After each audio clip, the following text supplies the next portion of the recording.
What's up, boxing fans? This is Bath, and we back here with a new audio for the Talk Boxing podcast. Now, I was having a little epiphany. So I say epiphany, is that the right word I'm looking for? But I was having a little vision. Now, obviously, big fight this weekend. We got Mikey Garcia, I think 4-time or 3-time division champion, coming up against the undefeated Errol Spence Jr., who is the boogeyman of the 147 welterweight division, which is my favorite division to watch. I can't lie. There's so much excitement in that division, and it's starting to get some excitement up in the heavyweight division too, with the Wilders and the Joshuas and the Furies. But I weigh 147 pounds myself. I'm not no boxer, but I like watching that division. Of course, Floyd being the welterweight king for so long, who inspired many people to get into boxing because obviously he is the god. But anyway, let's get back to what I want to talk about. Now today, I want to talk about who was tipped to be the new Floyd Mayweather, but it hasn't quite gone to plan ever since he got dropped twice by Marcos Maidana. Now I'm talking about AB, the problem. AB, the problem? See the problem in? I'm about to say AB, the problem, Broner. I got him confused with Errol, but yeah, I'm talking about AB. Now, I was thinking to myself, with this Errol Spence and Mikey Garcia fight coming up, I'm thinking to myself, oh, you know what? Errol Spence is just the much bigger guy. You know, Mikey Garcia, he's got skills. He's got skills. When he fought against AB, you know, he outboxed him. He outboxed him. AB couldn't really. Well, we know what AB's like. Not much output. And Mikey Garcia, he comes from a family of fighters, so he's well trained in the art of boxing. He knows, certain moves. He knows. I mean, he's just a well-rounded boxer. You know what I'm saying? He's just a well-rounded boxer. Do I think he's an elite boxer like a Floyd? I'm not too sure, but I feel like he's not far off in terms of being boxing from an early age. You can tell that he knows what he's doing when he steps in that ring. And obviously after that, he faced Robert Easton Jr., but again, he's a skinny guy. He's, 135. That is a difficult fight because of the height. But again, I mean, you could say that Robert Easton could have been a difficult fight for him again using that height, and he did come out on top in that quite convincingly as well. But Errol Spence, I think is just too much of a beast for him. And I just felt like he's stepping up too much more than he can chew. I was listening to Sugar Shane Mosley, and he was saying a similar thing. He was saying, Errol Spence it looks like he looks like a middleweight. He's like a middleweight fighting a welterweight, which I agree with that statement. So not only is Mikey Garcia looking to jump up 2 weight classes to fight against the best in that division, it's almost like he's stepping up, 3 or 4 weight classes, because effectively Errol Spence, I reckon, could fight in middleweight or super middleweight and hold his own comfortably. Me personally, I see in the next 2 or 3 years a big showdown between Canelo and Errol Spence for that, like how they built up Oscar De La Hoya and Floyd, and whoever wins that fight is gonna transcend themselves into those multi-million-pound fights, like how Floyd was hitting them 200 million, some 100 millions per fight. I feel like that's the fight, the Canelo versus Errol Spence. That's the fight for both of them to be able to make that money consistently throughout the remainder of their career. But again, slightly going off track, because what I wanted to say to myself is, if I was Mikey Garcia, like who could best prepare me to face Errol Spence? And I was thinking to myself, well, I just seen a tweet right now with a picture of Marcos Maidana. Looks like he's looking to get back into boxing.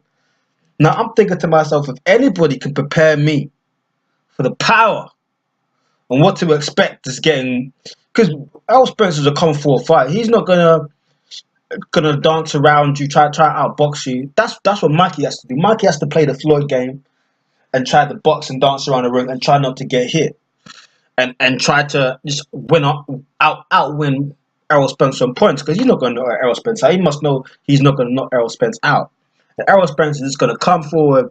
He's going to absorb all his punishment, and he's going to come in with them swooping body shots and them hooks to the head, to the body, and he's just gonna weigh you down until it gets to the 7th, 8th round where you can't take no more, and then he's gonna open you up and close the show. That's what I think is gonna happen.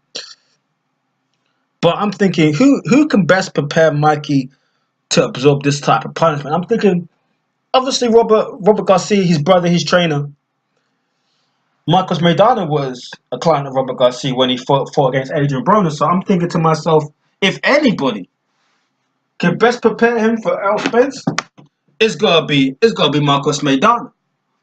Now, I'm not sure if he's already sparring him now. Obviously, he's still got a lot of weight cut to do right now. He's moving. He's still quite a big guy. He's still got a long way to go on his journey to get back into boxing. But if he was in shape, that would have been the best sparring partner. So I was thinking to myself this.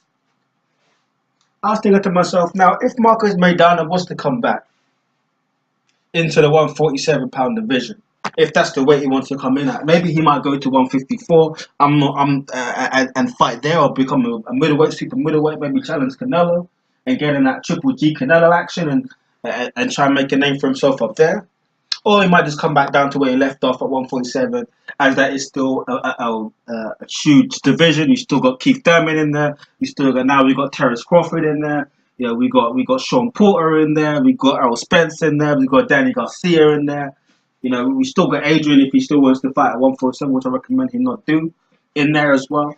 And I was thinking, what would be the comeback fight for Marcos Maidana? Now I had a few suggestions.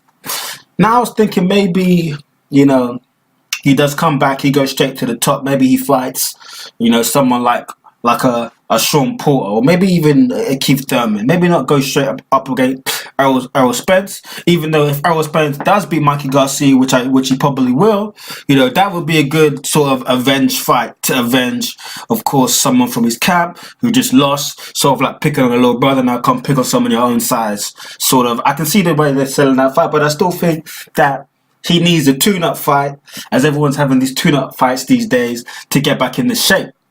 Now, I was thinking to myself, what would be the best introduction for Marcos Maidana back into the 147-pound division? Obviously, Marcos Maidana is someone that is a huge favorite in the sport of boxing for his boxing style. He comes out, he's a mauler, he's trying to take you out. See, the fans love this. Huge Hispanic background. They're all for that fighting style, right? So I'm thinking, who will be the best opponent for him? Now, I was thinking to myself, the fight that I would like to see Marcos Maidana come back is up against none other than the problem, Adrien Broner himself. Now, if I was Adrien Broner's PR, I would take this fight. Because for me, Adrien Broner's career went downhill ever since his loss to Marcos Maidana. He never fully recovered. Ever since that fight, he's now been scared to throw his hands. It's like a mental thing. It's like post-traumatic stress. It's like he don't want to throw his hands because in the back of his mind he's just thinking about that Maidana hook that made him do the striking leg, drop him down a couple times in that fight. And since then, he became memes, all that kind of stuff. But Adrien Broner is sensitive. You can tell he's a sensitive fighter. You can tell from the facade that he puts on, this joker character. A lot of people do that, to please people because there's some sort of insecurity within themselves, that they need to put on a show, put on a facade. And we can all see that through Adrien Broner. His last fight against Manny Pacquiao, which was, oh bless me, which was his, that was his chance for me. That was his chance for him to right all his wrongs and put himself back in contention with the best boxers in the world. Get him strapped up again, and that would have made him, I don't know, maybe like a 5-time world champion or something crazy like that. Just put himself back in the history books and put himself back on that stage with Errol Spence and the Keith Thurmans and the Sean Porters. The circle of boxing that he hangs on with. Even, I was even talking about I was talking about to Errol personally, but I was even seeing one of Errol's interviews. He said he don't even rate Errol Spence as a fighter or as a person. So that just tells you what the elite fighters think of Adrien Broner. And for me, I think for Adrien Broner to put some respect back on his name, that he needs to take out Marcos Maidana. He needs to right that wrong and come back and take out Marcos Maidana. And I thought Adrien, if he takes that fight and he takes out Marcos Maidana and actually drops him and takes him out, which I think is a mountain to climb. But if he takes him out, I think that will put him back instead of that will make people. I won't say fear Adrien Broner but that'll make him look out for Adrien Broner. I feel like if he takes a Marcos Maidana fight and he beats him, me personally, if I was his rep, if I was his promoter, I'll put him up against Danny Garcia afterwards, because Danny Garcia is another guy. He's taken a couple losses now to Sean Porter and to Keith Thurman. So when he's come up against the elite level, he's not quite got up there. And Keith Thurman and Adrien Broner has been the same. When he fought against Mikey, when he fought against Maidana, when he's fought against Sean Porter, when he's come against the elite fighters, he's come up short. So I feel like if he does beat Maidana and he then goes on to beat Danny Garcia, then I feel like he can come back and maybe challenge someone like a Sean Porter again for that title. If not, if Manny Pacquiao's retired by then, I don't think he'll get that rematch anyway. But go for someone like Keith Thurman. You know what I'm saying? I'm purposely trying to avoid him for Errol Spence, because he doesn't want that smoke with Errol Spence. Because if he fights someone like a Keith Thurman is the type of fighter that he's gonna dance around the ring with you. You know what I'm saying? So him being inactive, obviously I don't even know, because I can say him being inactive, he's just gonna lose that fight anyway. But he's got more of a chance of not getting. Obviously, you're not gonna get knocked out. You know what I'm saying? I don't think he's gonna get knocked out, but with Errol Spence, he's gonna hunt you down, and he's gonna punish you. But back to what I was saying before, this fight with Marcos Maidana, I thought for Adrien Broner can change his career. If Marcos Maidana comes back, and if Marcos, if there is some box fighting fans out there who's close to Marcos Maidana, you want to slide this to him, he needs to fight AB. And the thing is, for Marcos Maidana, looking at it from Marcos Maidana's side, him taking on this fight with AB is a good test for him to get back into the division anyway. Because we all know Adrien Broner, he can't hack 147. That's not his weight class. Adrien Broner, he's a 135 fighter.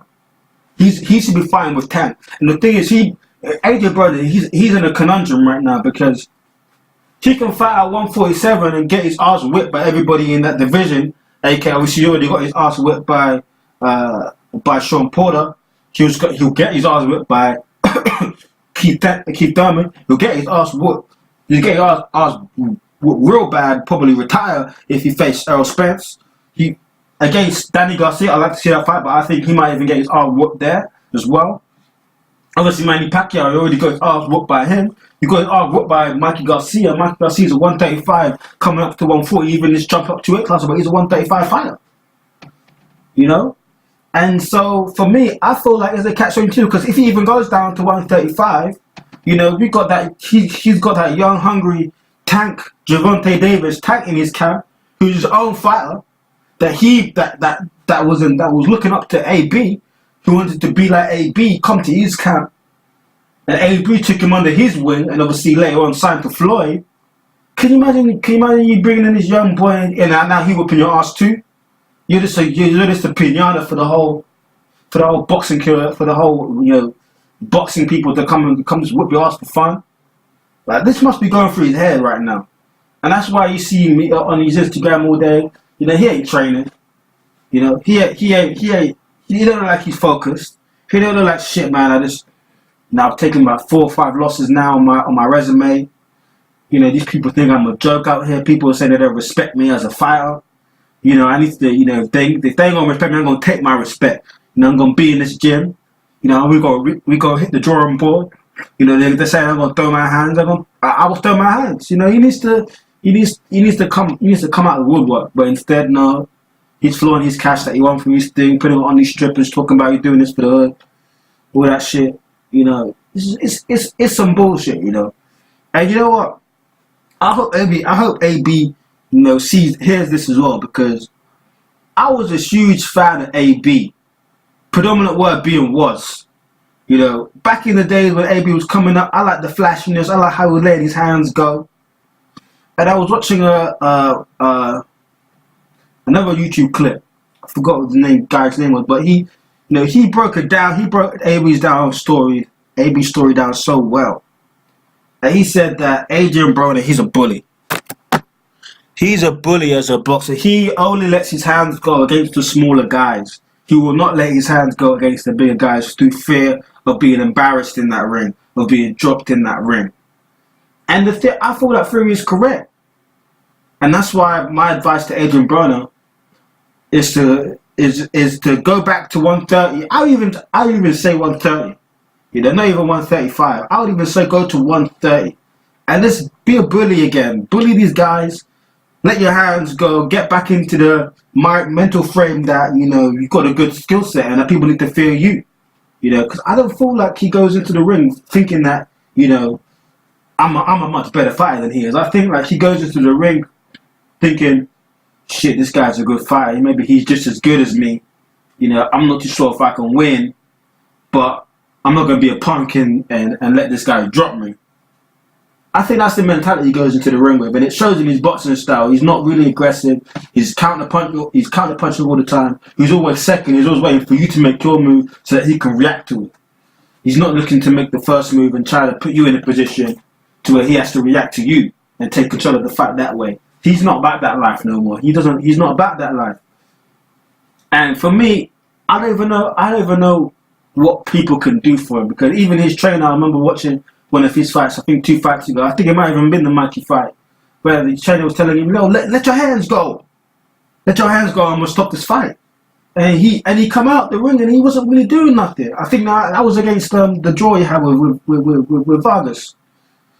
When he put out that nice combination, I think it was that 6 punch combination, had Vargas staggering. I think it was like the 6th, 7th round. And that was the only thing he done for the whole fight. And he went back to his same old self in his Philly shell, just waiting for someone to come in and touch him so they can say he ain't touch him. And when we check the slow motion replay, he done been touched 5 times in his face, in his chest, in his jaw, on the top of his temple, and he's talking about, nah, you didn't touch me. Like you can see that the cameras are there. We can see you've been touched. You know what I'm saying? And I'm even starting to get a little bit mad just thinking about it, because that's how much I like Adrien Broner. That's how much I was riding with Adrien Broner. Adrien Broner had me out here looking like a fool backing him. With Manny Pacquiao announced that fight with Adrien Broner, I was saying to myself, AB, this is your time. This is your time. And for a stage, I thought he was different. He was come out, you see a little bit. You can see come out. He was a little bit more humble. He was saying, it's like I'm gonna be fighting like a bonfire for a sandwich or whatnot. Having his little comedy routine. And I was thinking, what? Maybe this is a new growth, AB. Maybe he's starting to realize the opportunity that he has in front of him to take what is his. And I fully backed him. I was thinking, what? If Horn can do some damage to Manny Pacquiao. Obviously, I thought that Manny Pacquiao was wrong. But if Horn could do that damage to Manny Pacquiao, and Manny Pacquiao being as old as he is, maybe that will give him the confidence to throw his hands, because he's fighting against an old-ass man. And we went in there, to be fair, Manny looked good. He looked big. He looked strong. And AB just looked out of his depth, man. He just looked like any other fighter. He looked like a journeyman. AB started to become a journeyman. Like, and the thing is, no one could take his resume away from him. The championships, the divisions that he's conquered, the titles that he's won. But ever since he lost to Marcus Maidana, AB, he ain't been the same. And back to what I was saying about Marcus Maidana, if Marcus Maidana can't beat Adrien Broner, then Marcus Maidana, he shouldn't be coming back anyway. And that's a good test for him, because like you said, Adrien Broner, he's not an elite. I have to be real. Adrien Broner, he's not an elite fighter. Adrien Broner, he's like a journeyman fighter now. He's like the, all right, you beat him. All right, now you've proved that you got a little bit of something, because he was expected to be something, but he's a scared fighter. He's got a good skill set, but he's there to be bullied. He's there to be bullied. His confidence is gone. He ain't going to throw no hands. He's just a punching bag. So if you can get past this punching bag and keep him at bay, keep him scared, that means you proved that you are a decent enough fighter to fight the elite level because you've made Adrien Broner scared. Because Adrien Broner only gets scared against the elite fighters. So if he ain't throwing no hands at you, that means he's scared. He thinks that you're an elite fighter. So that is a good test for Marcos Maidana. And again, Marcos Maidana coming from that big heavyweight, I guess he's going to carry that power too. And it's going to be good for him. It's going to be good for him. It's going to make him some good money coming back, because I know people will anticipate, anticipate that rematch of AB. A lot of people, made a lot of memes about Adrien Broner from that fight, and that fight has been there to haunt Adrien. That fight will haunt Adrien Broner for the rest of his career. And this taking a rematch, I'm sure many people, including myself, will tune in, because the way they'll sell this fight, it's like anything can happen. Because Marcos Maidana is coming off of I don't know how many years he's been off, maybe three years or something like that he's been out of the ring. A long time he's been out of the ring. So we don't know about the ring rust. We don't know if he's still got it. So then that will still give Adrien Broner the competitive advantage. But we all know that that Marcos Maidana is still going to have that size advantage. He's still going to have that power advantage over Adrien Broner, which will make this fight a very, very good fight to see. And they can put this as the revenge fight, or whatever they want to do, the Avenger fight, whatever they want to do. It will sell like crazy. And this fight, the winner of this fight, if it's Marcos Maidana, which I expect it will be, then he can then go on and go for maybe another fight against, like I said, like a Danny Garcia, for either fighter, like a Danny Garcia as fighting an ex-champion. And then if he wins, probably, because the fact that it's Marcos Maidana, and the fact that he is a big name in the sport of boxing, and the fact that I know I don't know, but I feel like Marcos Maidana is the type of fighter that doesn't back down from a challenge. And if he feels like he's ready within one fight, he will take that challenge to go and fight an undefeated world champion. So even if he does, beat Adrien Broner, I know that Errol Spence is going to be all for that fight. I know Errol Spence will take that fight happily. I know that Keith Thurman, hopefully by that time he would have had his tune-up fights, and he'll be back claiming that he is the baddest man in the division. So hopefully he will take that fight. And I think Terence Crawford will take that fight, being a smaller man coming up into the weight division. What a better opponent to solidify himself in the welterweight division by taking out a power king like Marcos Maidana and saying, listen, I've just taken out one of the heaviest hitters in this division. Tell me something. So that will be a good fight for, that would be a good route for Marcos Maidana as well. Me personally, if I was Marcos Maidana's promoter, after I hit Adrien Broner, I'll look for one more fight, maybe against Danny Garcia, and then I'll go for Sean Porter, because he's probably the easiest. Actually, no, I'll go for Manny Pacquiao straight after. Straight after Adrien Broner, I'll hit Manny Pacquiao, because obviously Manny Pacquiao already done Adrien Broner, and Manny Pacquiao, he's coming to the end of his career anyway. So why don't you send him out? It'll be a huge fight. That Manny Pacquiao brings out a huge fan base. We know Marcos Maidana brings out a huge fan base. What a way to change titles. And let Manny Pacquiao go out, in great style, because I know there's two styles. We all know Manny Pacquiao likes to throw those hands. We all know Maidana likes to throw those hands. So that would be a great fight between both of them. And I feel like Marcos Maidana, after going for Pacquiao winning that title and becoming a third, well, fourth or fifth actually, because that's the super welterweight division. Holds no, I think that's the one that holds no. Actually, no, it's Keith Thurman's one that holds no mandatories. But yeah, then that'll make him a champion in the division, and then he'll be able to call some shots on him of his own as well. So, but like I said, AB needs to put some respect on his name.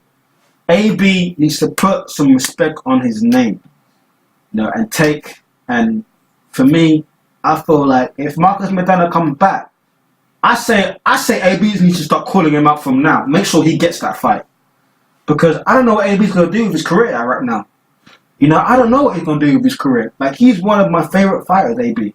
I don't know what he's going to do with his career, and it's getting harder for me to defend him in these boxing debates. It is getting real hard for me to defend him. And, against Manny Pacquiao was the last time I really backed AB with my chest. I really backed him with my chest. And this is going into AB run, but, I have to get this off my chest. Like, AB really needs to come back and do something. Like, me personally, again, even though I think he'll lose the Marcus Maidana fight, you know, but I feel like he needs that fight. I think he needs to take that Marcus Maidana fight and put to rest, you know, that that mental effect that the first fight had done to him.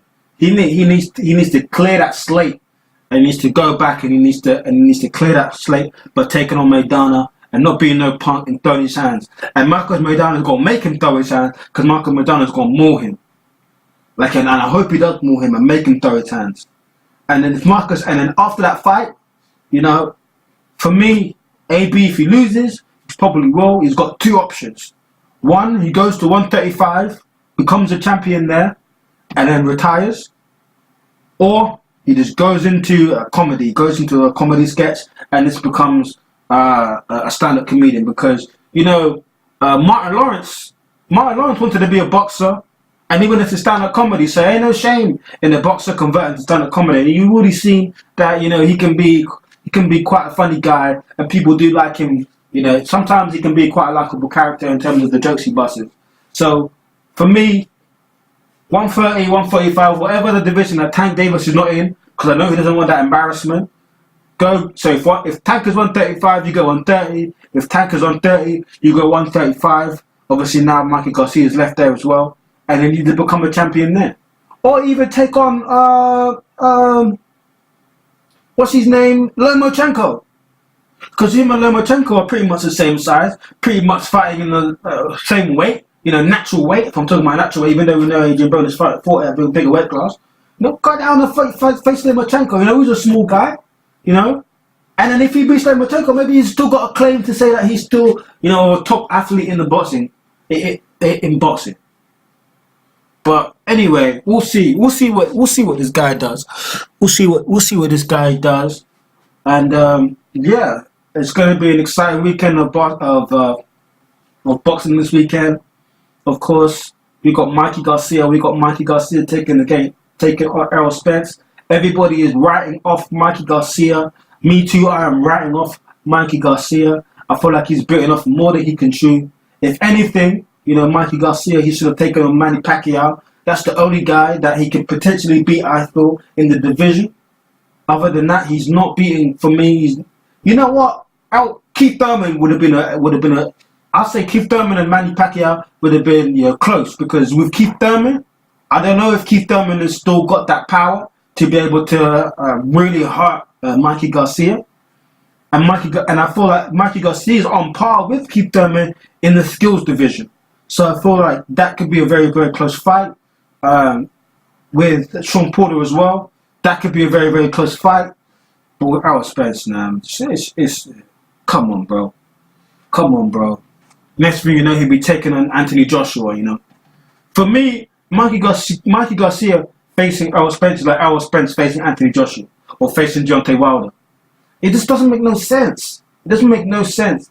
And you know, I'll respect you for doing it, but it does not make no sense, man. I seen them on the way out. I seen them on the way in.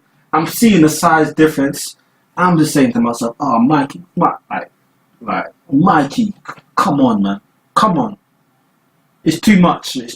But, you know, you've got to respect Mikey. He's got a heart of a lion, heart of a champion, you know. And the thing is, he's an undefeated champion. So he's coming in with a mindset that ain't nobody beat me. So why are you doubting me? Like every challenge he's come across, he's come out victorious. So he's probably thinking this ain't gonna be nothing different. And you know, he's talking about legacy. He's talking about, you know, he wants to be up there with the greats. That he wants to be able to finish his career and said he fought everyone he can ever face.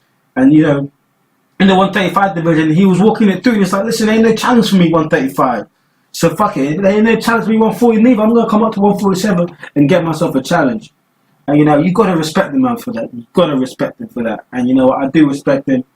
And I hopefully he puts on a good show for himself, you know, on the weekend. But for me, I feel like this fight is gonna go.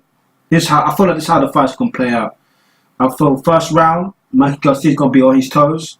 He's gonna be dancing around the ring. He's gonna be trying to get hit as less as possible. I feel like Errol Spence, he's gonna play slow as well. He knows that he knows Mikey's game plan. He knows that he's going to be looking to fight. He's going to be fighting against the ropes. He's going to be looking to fight on the outside. Looking to use his jab and trying to counter what he does coming forward. I feel like with Errol Spence, first half of the fight, it's going to be relentless body attacks. We know that Mikey Garcia is going to be hard to hit flush in the head. He's going to be looking for those power shots to the head. But something that always stays open is that body, and Errol Spence knows that, and that's why Errol Spence always fights. That's his go-to. His go-to is the body all the time. Once he starts finding you with that body, and it starts to wear off, and it starts to wear him within the fight, that's when he starts hitting you with them hooks upstairs, them body to the body to the head, with them hooks, with them left hooks, them right hooks coming in, digging in, and just make it a real physical fight. I feel there's going to be a stage in the fight where Mikey's going to have to fight. And that's obviously going to have to be earlier on in the fight, because later on in the fight, it's going to be very dangerous, because, later on in the fight, especially with the body shots I imagine the Mikey's going to take, wearing down on him, when it gets to the end of the fight and you're trying to exchange, hard blows, and you've been taking some punishment, and you're a much smaller fighter as well, you might get dropped, you know what I'm saying? And I feel like that's what's going to happen. I feel like he's going to get dropped. Maybe, it could even come as early as the 6th round, Could even come as early as the 6th round. The 6th round tends to be when he tends to bring up anyway. And being that he's a smaller fighter, I feel like, the 5th, 6th round is the crisis rounds for him. I feel like, the 2nd and 3rd round is the rounds where Mike is probably going to be the most active. In terms of throwing his punches, in terms of maybe landing some punches, and maybe stunning Errol Spence a few times. And when I say stun, I don't mean like, he's going to wobble him, or maybe he's going to stop him in his tracks. It's more like, Errol Spence will have to absorb that punishment, but he's still going to come forward like anybody else. And then he's just going to dig to his body. He's just going to keep coming at him. And when it gets to like the 5th, 6th round, that distance that Mikey's going to be trying to keep over the fight, it's going to close, and he's going to be right in his face. He's going to be right in his face from like round 6, round 5. He's going to be right in his face, and then from there it's just how long can Mikey last, really and truly. How much punishment can he take, and how much of a champion's heart does he really have? Because that's when he's really going to be tested. Round 5, round 6, and if he makes it to round 11, if he makes it to round 11, because I don't think it's going past round 11, I think the latest stoppage will come at round 11, and that's even credit to Mikey, because I feel like he should be stopped. If I was just to think logically and just my own boxing brain, like this fight should be stopped within 8 rounds. I don't see it going past 8 rounds, but I say the latest it can go is to the 11th, and that'll be just due down to Mikey being just coming from that boxing family, having fought, since having that amateur background, having that professional background, being undefeated, knowing what it takes, and just knowing the little escapes, the footwork, and just having, in terms of Mikey, he's got an elite IQ. He might not have the physical attributes of an elite fighter, like the sharpness, the power, the speed. But the IQ, he's got that. He's got that IQ, and I feel like that IQ is going to save him. You know what I'm saying? I don't think it's going to save him from being knocked out, but I feel like it's going to buy him some time. Ultimately, I feel like we're going to see a stoppage. I say, if I was to guess, I would probably say, I'll put it on the 8th round. Put it on the 8th round stoppage. Whether it would be straight knockout flush, I'm not too sure. I feel like it's going to be one of them ones where maybe he's going to get knocked down twice, and then maybe after the 2nd or 3rd knockdown, the referee is going to wave it and just be like, no. Maybe Robert Garcia might throw in the towel like how Kell Brooks' corner did in a similar fashion, and they say, oh, he's just taking too much punishment. We bit off more than we can chew. We gave it a shot, and today wasn't our day. I think that's what's going to happen. I feel like that's what's going to be said after the fight from the Garcia camp. I feel like they're just going to say, listen, we took the opportunity, no one wanted to fight him. We were ready to take the opportunity. we feel like we put out a good account of ourselves, and today wasn't our day. I feel that's what's going to be said. And for Errol Spence, it's going to be more of the same. It's man down, strap season. I think that would have been more third defense of his title. And it's on to bigger and better things. I mean, hopefully after that fight, will he get Keith Thurman next? Probably not. Maybe Manny Pacquiao could be an option for him. Maybe Sean Porter could be an option for him.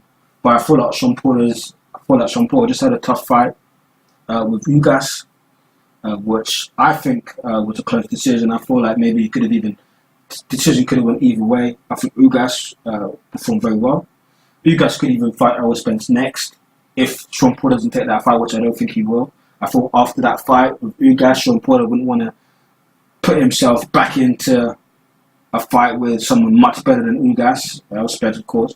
I feel like he'll want to put this, I need to face my mandatory card and try and at least get 1 or 2 more fights defending that championship belt and being a champion. Yeah, I think Sean Porter wants to be a champion for at least this year. And then after that year, he's going to have to come to reality that he's going to have to unify at one point. But I feel like he's going to try and soak up as much of this year as he can as a champion. Obviously, he just lost his belt. He lost his belt to Kell Brook. He never really got to hold his belt. He lost it after the first defense. So I feel he's going to want to keep that belt as long as possible, and he's going to be looking to dodge and duck and dive certain opponents for this year, for this year, to at least make him, at least experience what it is to be a champion for a year. Because obviously this is what he's worked all his life for, to be a champion. And obviously you're finally a champion again after you won it before and lost it so prematurely. I'm sure he wants to hold on to it this time for as long as possible. Keith Thurman, of course, we know that the pressure's on him. He's been out for a long time. He's coming back from an injury himself. His last fight against Jacito Lopez, I think his name was a difficult fight. He too faced trouble in that fight. Again, I thought he too will be looking at the situation like, I could have lost today. It was a poor performance by him, by his standards, but he still got the job done at the end of the day. But it wasn't a convincing job. If that was Errol Spence, he's probably thinking, if that was Errol Spence in there, I probably would have lost today.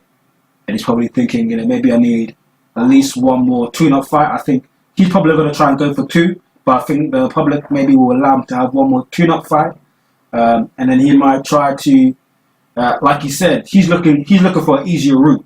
He doesn't want the Errol Spence route. He's always talking about he wants to get his title back from Sean Porter. So Errol Spence for him is last on his list. He's going to look for Sean Porter, and he's going to look for Manny Pacquiao. He's going to look for the 2 easy fights to become unified again. And for Sean Porter, he might oblige him. End of the year, he might take one more tune-up fight. So Keith Thurman, at the end of the year, do a unification for those 2 titles. That I think that's how it might play down. I think that's probably how it. Come to think of it, that's probably how it's probably going to play down. But I hope that maybe Errol Spence can take Manny Pacquiao's belt and sort of force the winner of Sean Porter, Keith Thurman, to face Errol Spence, because then he would have been unified too, and then Keith Thurman or Sean Porter, but most likely Keith Thurman, he probably win that fight. Can't use that excuse of, I'm the plus side, I've got 2 belts. You got to come to me. When I'm ready, I'll fight you, sort of thing, which he has been doing for the last sort of 5 or 6 years with Errol Spence. He's always been making him jump through hoops, and when he jumps through the hoops, giving him more hoops to jump through before he can get to him. With Terence Crawford, I see Terence Crawford just sticking to his champion, to his belt, and he's fighting the guys in his division. He's just moved up recently. He's just got hold of his belt as well. And he's just looking to solidify himself in the 147 division. He's got no rush to face Errol Spence, no rush to face Keith Thurman, no rush to face Sean Porter. You can tell he's confident. He's the only one that's come out first time and said, listen, I ain't afraid to face Errol Spence. He ain't afraid to let his old go. and whoever, if he beats him, then so be it. Sort of attitude, which I like about Terence Crawford. I feel that out of the champions that there is right now, I feel like Terence Crawford poses the most threat to Errol Spence, just for the simple fact that he is a very skilled fighter that resembles a Floyd Mayweather in terms of he just knows, he's just a crafty fighter. He knows the ins and outs. He knows the different pockets within the ring. It's like he's just so comfortable in there that he knows that he can box. He can choose to outbox you throughout the whole fight. He can choose not to take punishment, minimal punishment, should he want to not take that much punishment in the fight. He can really dictate what he wants to do within that ring, the way that Floyd did. And I feel against a fighter like Errol Spence, even though Errol Spence doesn't hit that hard, I feel like Terence Crawford does have the footwork and the skills to be able to keep Errol Spence at bay for 12 rounds. I don't think he's got the power to be able to stop him, but the way that Floyd did Canelo, where he just kept him at bay, sort of tranquilized his right hand in Errol Spence's left hand, and he's made it ineffective throughout the whole fight, took that away from him, and this made it a battle of jabs, and made it a battle of who's the best boxer. And if it comes to a battle of who's the best boxer, Terence Crawford's going to win. And I think he knows that. That's probably why he's so confident, because he feels that it's up to him, who wins that fight or not. He can choose to slug it out and lose the fight and lose his composure, or he can choose to just be boxing and win the fight on decision. So that's probably where his confidence lies from. And to an extent, I agree with him. But again, boxing is boxing. He can get hit with a good shot, and then that's the game plan out the window. If you get dropped in the third or fourth round, now you're chasing the game. Now you have to come out and be aggressive, and then it opens you up to take more punishment. So we all know what can happen in the sport of boxing. So it's a difficult one. It really is a difficult one. But it's an exciting year for boxing. Especially in the heavyweight division as well. We've got Baby Miller coming up against Anthony Joshua. Baby Miller, for me, man, Baby Miller's just talking all that crap, man, talking all that bullshit. I don't know what it is. I'm sorry if you're an American fighter out there, you're listening, or American public. Baby Miller's gonna get slugged. What I'm saying? Even if you're from New York, Brooklyn, you don't be so naive to think Baby Miller stands a chance. He's a stepping stone. Baby Miller's going to be he's not going past 5 rounds. Baby Miller's not going past 5 rounds. He's lucky to go past 4, if you ask me. I feel like he's done in the second or third round. He's out. And the thing is, the way he's chatting shit as well, yeah. Anthony Joshua, he's a humble guy, He'll respect you. What I'm saying? He will respect all boxers. He comes from humble. He's a humble. Like I say, I'm about to say he comes from humble beginnings, but you can tell that's what he lives by. He lives by staying humble and doing what you got to do, and adding your value to the world. And I feel like,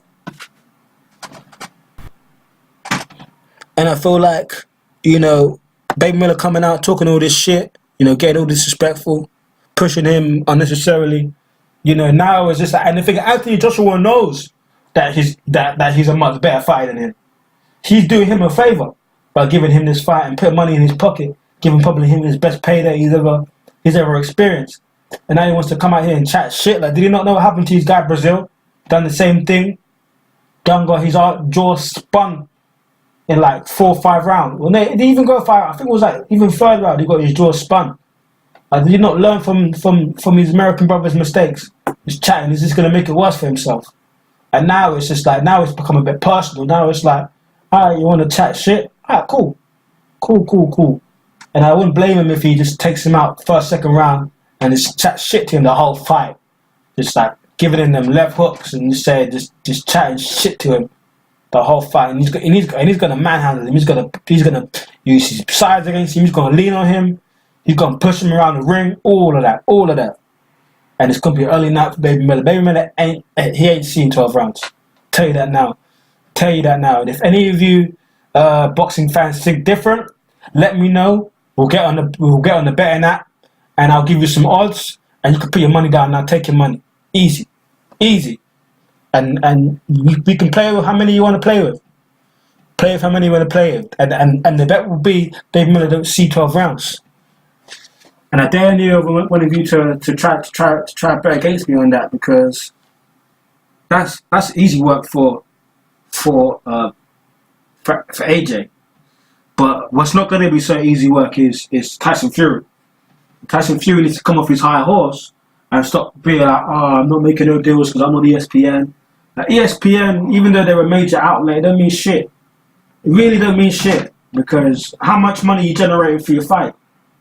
You know, you can have the biggest network, but does the biggest network mean that you're going to get the biggest payout? I don't know. I'm not too sure. I'm not too sure on the fundamentals of boxing, but I know AJ's making much more money than what Tyson Fury's making. I could tell you that for a fact. And I know even with his ESPN deal, I can still pretty much 99.9% sure know that Tyson Fury ain't getting the amount that AJ's getting for his fights. So what AJ's saying is right, in a sense, where he's on the Breakfast Club or when he's doing his interviews. He says, listen, he's the cash king in the division, which is true. He's the cash king of the division. So why not take? He's offering to pay you guys. I'm talking about Deontay Wilder, Fury, whatever. He's willing to double or pay them much more than what they've made in their careers. Why not take that opportunity and fight him on his terms? And his terms meaning that you still make more than what you ever made ever in your career. And if you're better than him, beat him. And then when you beat him, like you say, you take everything that he's worked hard for. You then become the A side. I don't get what it is. I don't get what it is. Maybe I'm not in that position that they're. Maybe if I'm in that position, and then they can see, you know, maybe they're used to making what, £6 to £10 million for a fight, if that, right? If that. Maybe they're used to making that for a fight, and AJ's offered them what, 30 million. But they're probably saying, all right, cool, but you're giving me 30 million, but you're making what, 80 million? Fuck it, like I want to make 80 million as well, or some shit like that. Maybe they're thinking, well, I'm better than you, so you know now I deserve 100 million, or I deserve 50 million, or some shit. Like I just don't get it, man. I really don't get it. And the thing is, when you're talking that amount of money as well, it's like your life is set. Like, what do you need an extra 10 million pound for? Like, you already got 30 million. Like, what are you trying to do? Like, you trying to buy a jet or some shit? Or you trying to buy a country? Like, what are you really trying to do? Like, and if you're better than him, you're going to make that anyway. So it doesn't make no sense. It really doesn't make no sense. But other than that, I don't even know what else is there really to talk about in terms of boxing. We've got Gervonta Davis doing his thing. We've got Billy Joe Saunders fighting soon for the super middleweight title, which I think is pointless. For that division is quite dry, to be honest. We've got Chris Eubank coming up, so maybe that Billy Joe against Chris Eubank, you know, for me, not really an exciting fight. I want to see one of the Charlo, who's the one who's in the super middleweight division. I want to see him fight somebody. His brother, you know, it's quite unfortunate for him. I don't think he's as good as the one that's in the weight class above. And I'm not really too focused on him, to be honest. Canelo, yeah, of course, we've got Canelo Jacobs coming in, which would be a good fight. I'm not sure about that fight because Jacobs put out a good showing of himself against Triple G. So against Canelo, it's going to be difficult. We don't know what Canelo's going to come out because we've seen Canelo in the first fight. You know, he was fighting on the back foot, but then come forward in some spurts of the game, some spurts of the match. And in the last fight, he was just coming forward the whole time. So is he going to do the same against Danny Jacobs? And will that play into Danny Jacobs' hands? Because you know Danny Jacobs likes them hooks. And he is a smaller fighter, so if he's coming in, Danny Jacobs has slightly got a reach advantage. He's going to see him coming in every time. But then again, you could say the same about Gennady Golovkin. But I think with Gennady Golovkin, his skill set is very limited. You know, he's very heavily reliant. He's very heavily reliant on his power. That right hand has got him out of so much bouts that, you know, he hasn't really had to develop a skill set. You know, his defense is very lackluster. You know, defense is very suspect. You know, he's pretty much like a robot. You know, he just tucks in, takes the punishment, and then, you know, he throws his straights and his hooks. You know, it doesn't really come from different angles. all these hooks and straights tend to come from the same angle, very readable. But if he catches you, it's just a thing where, you know, he gets these guys shook. When he catches you, these guys are thinking, shit, that shit was so hard, I don't want to hit with that again. And then it just gets them tentative. You know, maybe loosens up their grip a bit because they're so worried about where, you know, that right hand that, I don't know, he's able to, you know, sight them out of the way. But against Danny Jacobs, I think Danny Jacobs is a more seasoned fighter. I feel like he can throw from more angles. And, you know, he's got that reach advantage as well, you know. And he's got a bit of power with him too. And, you know, that Canelo is coming up from a smaller weight division. He was a smaller guy in that weight class. So we'll see. We'll see. But we do know if it does go to decision, it's going to be unanimous in Canelo's favour. You know, Canelo is you know, other than Anthony Joshua in the heavyweight division, Canelo is the next, or if not above Joshua, in terms of attraction, boxing attraction and numbers, in terms of revenue wise. So, you know, if it does get to a close decision, and it could go either way, we all know it's going to go towards Canelo. So Danny Jacobs must know in the back of his head going into that fight that he's going to have to stop Canelo, or he's going to have to at least drop him to make that decision convincing. Basically, that there is a clear winner. But yeah, man, there's so much things going on in the boxing community right now. Obviously, we'll come back probably over the weekend with the results of the Mikey Garcia Errol Spence fight, and we'll see how close I was to predicting that fight. I mean, as I mentioned before, in terms of my breakdown, I think that, you know, it will be an 8th round knockout. I feel like maybe within the 7th round he might get knocked down, or in the 8th round he'll get knocked down. If it's the 8th round he gets knocked down first, he'll get knocked down again and then get stopped. Or maybe he might get knocked down once, like the 7th round, and maybe just survive that, and then the 8th round it's just done. And that's if he gets there. I mean, I said before, it's not going any longer than 11th. And again, now this be down to Mikey Garcia's cunningness and his boxing IQ. But no way he wins that fight. And it should be more of the same for Errol Spence. But yeah, man, let me know if there's any other boxers that I've missed, any other exciting up and coming boxers coming up. Another boxer that I fought recently, Anthony Yarde, in the light heavyweight division. I think now he should be the mandatory for Kovalev. That should be a good fight. I feel like there's so many holes in his game, Anthony Yarde. So, you know, that'll be good to see how he goes against Kovalev. And if he does beat Kovalev, you know, then, you know, all hats off to him, because I think he's on 20-0 now, or 17, 19 fights, 12 amateur fights. He started at 19, and you can tell he's learning on the job. His defense, you know, he tries that shoulder roll quite a few times. Because he doesn't really do it right. He leaves himself exposed in the temple when he puts his glove up on the shoulder roll quite a lot of the time, and he has been fouled quite a lot of the time by the journeymen when they're throwing their hooks, their glancing hooks. They do connect with him, and obviously just for the simple fact that he's such a well conditioned guy that the shots don't faze him, and he's able just to eat them up. And maybe he lets them hit him on purpose. Maybe he's just trying to show to see, you know, if they can get through or not. And if they can get through, then maybe he'll store that data on for someone like Kovalev to know that he shouldn't do that, because if Kovalev does clip him, then, you know, it's going to be early night. You know, it's going to be early night. You know, I've seen Adrien Broner, who I would say is one of, you know, the best boxers of all time. I'd put him up there, the best boxers of all time, with the Floyds, with the Muhammad Ali's, with the Tysons, with the Sugar Rays. You know, he's up there. You know, he's undefeated.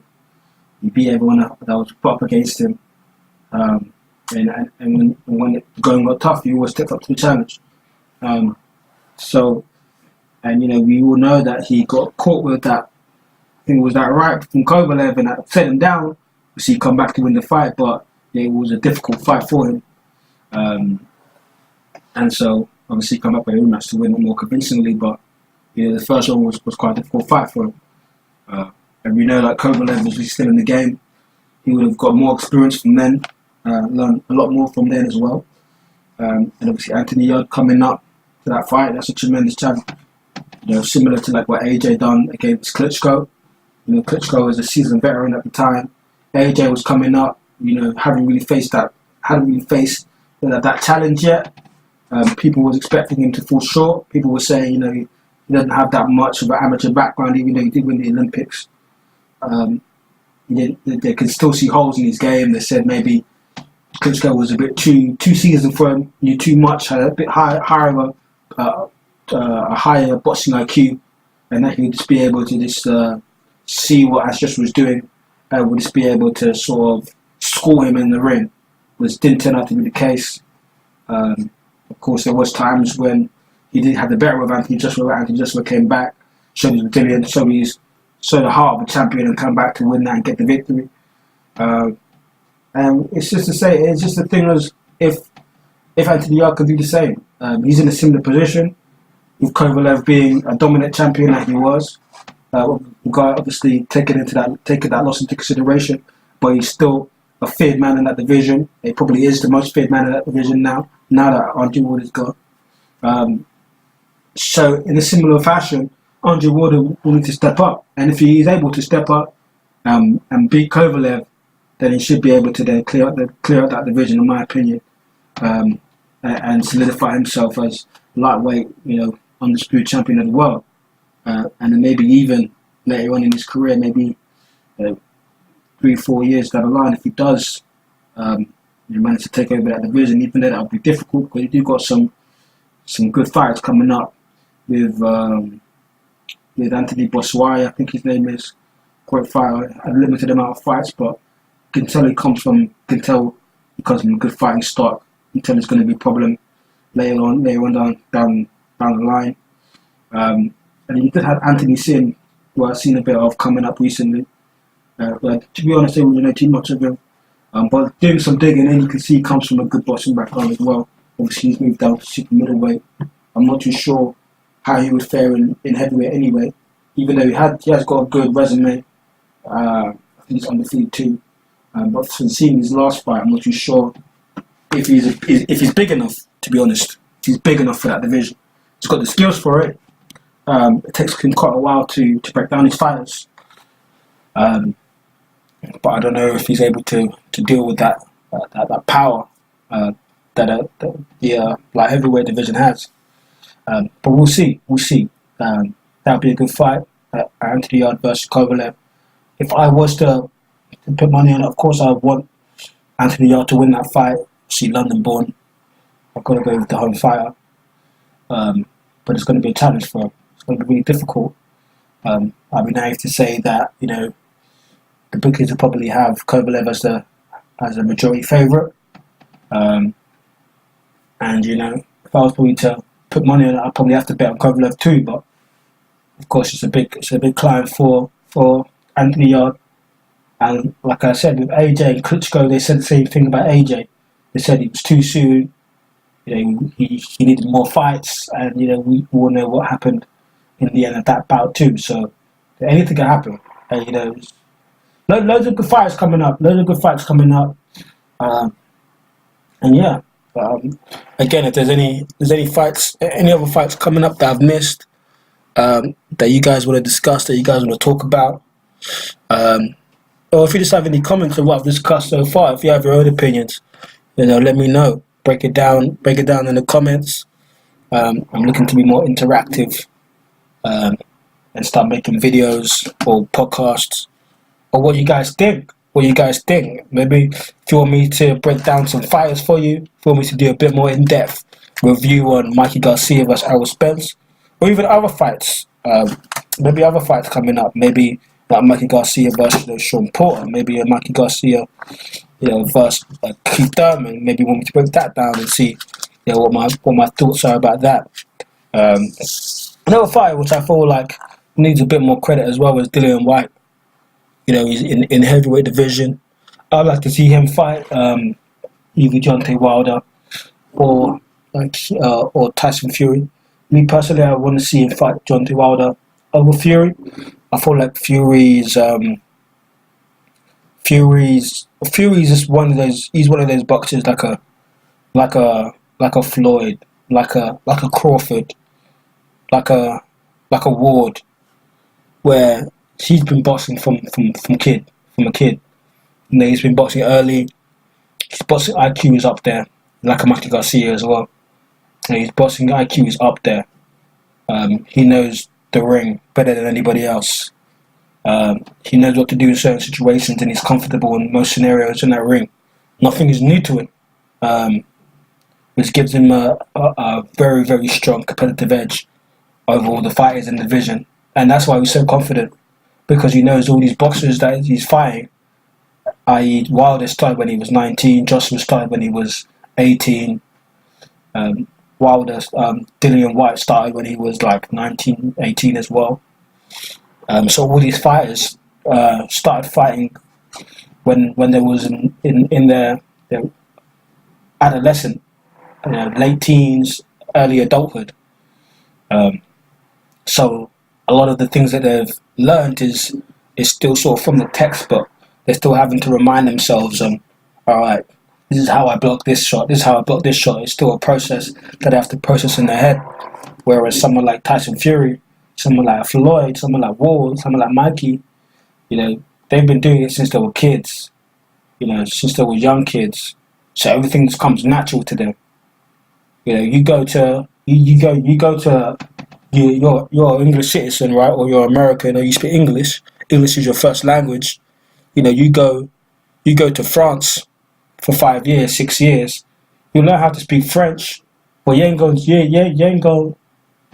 score better than the guy who's actually French when it comes to taking the French test. And it's sort of the same in boxing. There are these guys that come into boxing quite late. These older guys have got much more competitive advantage over them. And not only does Tyson Fury have that boxing IQ advantage over these opponents, he's much bigger than them as well, and he's got the skill set to back it, which makes him for a difficult opponent to come across. For me, if Dillian White goes up against Tyson Fury, for me, I feel like he just got to outbox him. It's going to be too easy for Tyson Fury. I don't feel that Wilder's on that level. I feel like Wilder's got more chance against Anthony Joshua, because again, Anthony Joshua is got more of an IQ like him, where he might catch him with a couple of shots, maybe he can do some damage to him. And it's a heavyweight division, so he could catch Fury, and he could beat it. But I feel like that's unlikely. Against Wilder, I feel that'd be a good fight. I feel that'd be an exciting fight. I probably feel that might end in a Dillian White loss. To be honest, I feel like with Wilder,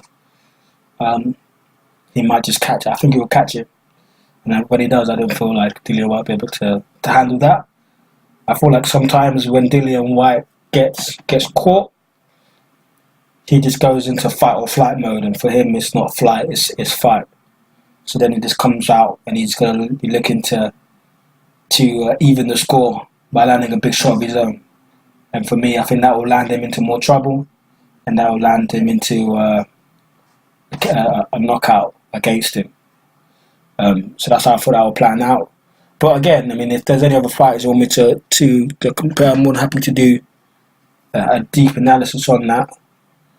But well, yeah, man, let me guys know you want to hear, and I'll do my job to deliver, man. It's been your boy Bath, TalkBoxing, and I'm out.